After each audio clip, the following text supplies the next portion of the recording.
Let's take a look at another example to see how we can apply this counter example method to proving invalidity or figuring out if an argument is valid or not. And let's consider the argument: Clifford is a dog, therefore Clifford is an animal. And I picked Clifford because he's that character in the kids' book, the big red dog.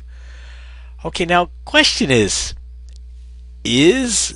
this argument valid or not? That is, do we have a valid argument?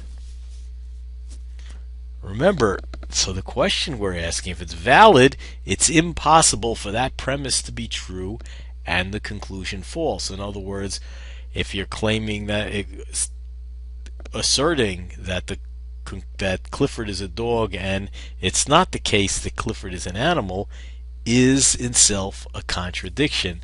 Now, can you give me a counterexample? Can you describe a situation without contradicting yourself where Clifford is a dog and Clifford is not? It's false that Clifford's an animal. Clifford is not an animal. I say, that's tough.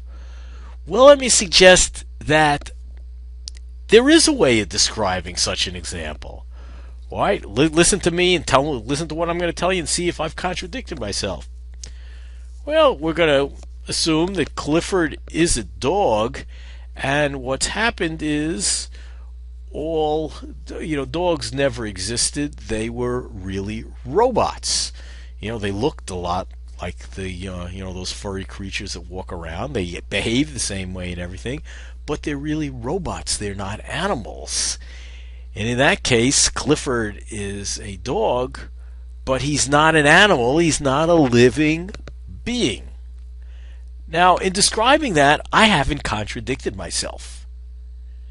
And what bothers people about that is that, well, Clifford is an animal, or at least the character in the story is, because he's a dog. Because that argument is not a valid argument. And it may be obvious that all dogs are animals, but the truth of one by itself doesn't guarantee the truth of two. I mean, here's what's confusing about this example is that we can expand the example. We can add, let's say, a missing premise, number 2, that makes the argument valid.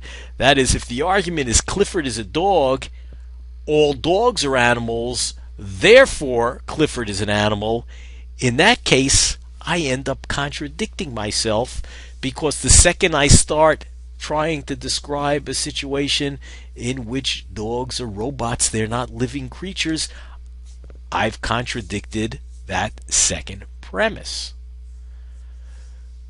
So this second argument, it looks a lot like the first, but it's different. It's missing something.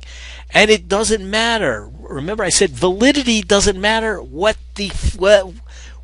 those premises are factual, whether they are actually correct. Validity is just worried about whether those premises lead without failure to the truth of that conclusion.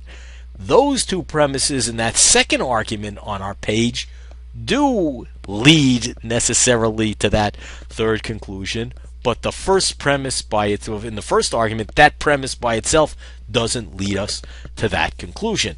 So it looks like the counterexample method actually works.